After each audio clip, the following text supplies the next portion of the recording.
back to my channel. It's Nikisha Bond, and we're continuing going through the 48 Laws of Power by Robert Greene. If you're new here, welcome. Glad to see you. And if you're coming back, welcome back. I'm glad you're here.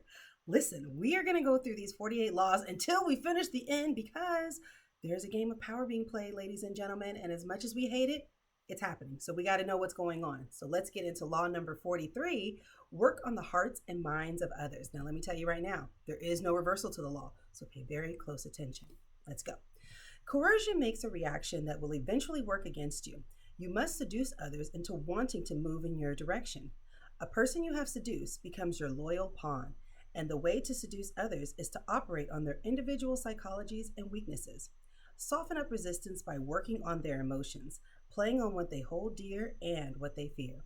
Ignore the hearts and minds of others, and they will grow to hate you. Listen, I say this all the time. No, I don't. This is the first time I'm reading this law. Let's get into some keys to power.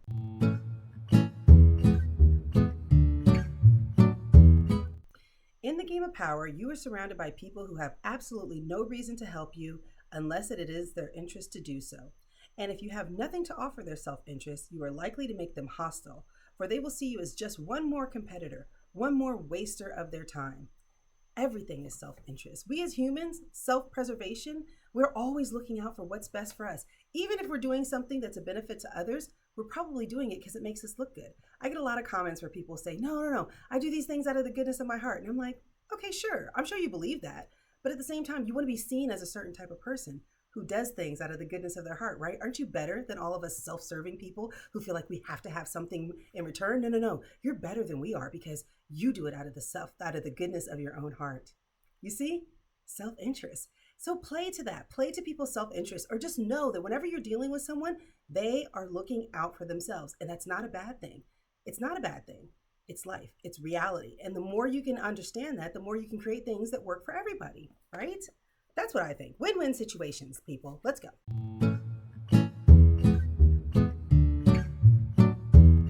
Symbolic gestures are often enough to win sympathy and goodwill. A gesture of self-sacrifice, for example, a show that you suffer as those around you do, will make people identify with you, even if your suffering is symbolic or minor, and theirs is real. When you show people that you're suffering the same way that they do, they can identify you. So whether or not you're really suffering or you're just pretending to suffer so that you can get some type of empathy, because one of the best things to manipulate people is pity. When people feel bad for you, that's a great way to manipulate people.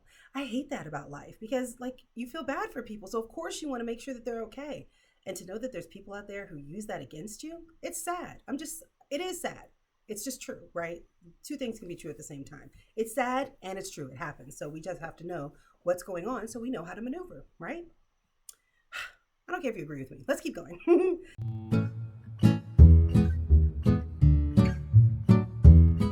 Instead of manipulating lifeless pawns, make those on your side convinced and excited by the cause you have enlisted them in. And to accomplish this, you need to deal with their individual psychologies. Never clumsily assume that the tactic that worked with one person will necessarily work on another. To find the key that will motivate them, first get them to open up.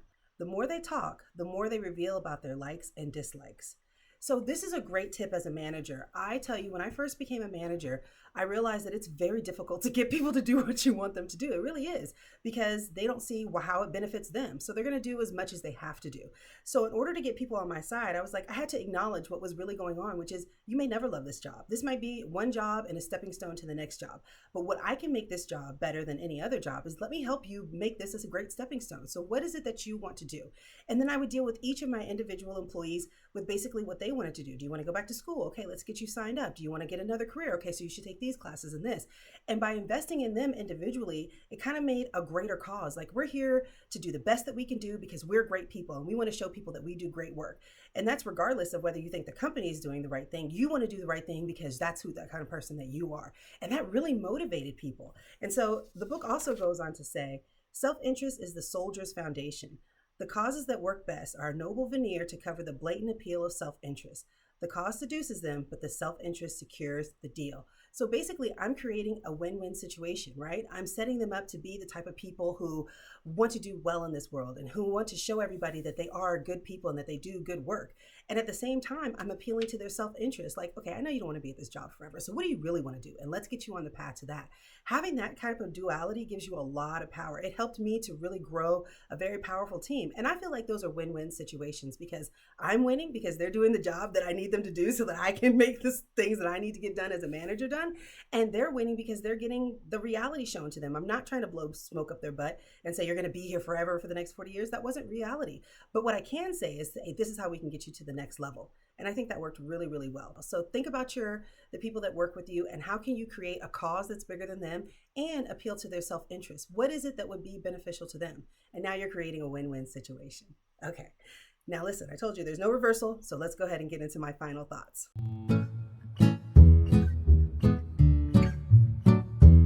Work on the hearts and minds of others. It's very important to just operate this world knowing that people want what's in their best interest.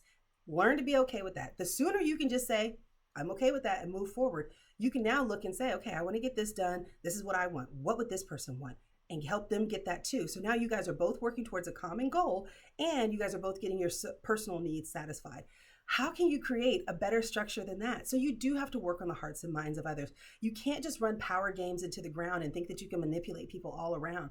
Because at the end of the day, they're still trying to get what they want to get done. And they can see that, hey, you're not really operating in my self-interest. And when that happens, all that goodwill that you've worked up, everything that you tried to accomplish, vanished in an instant because you didn't take into the account that they actually wanted to get something out of this deal. Now, listen, I know you guys are going to get in the comments. I know you guys are going to tell me that I'm wrong and you do things out of the goodness of your heart. Okay. Okay. I know that's mean. I'm sure that you guys really believe that.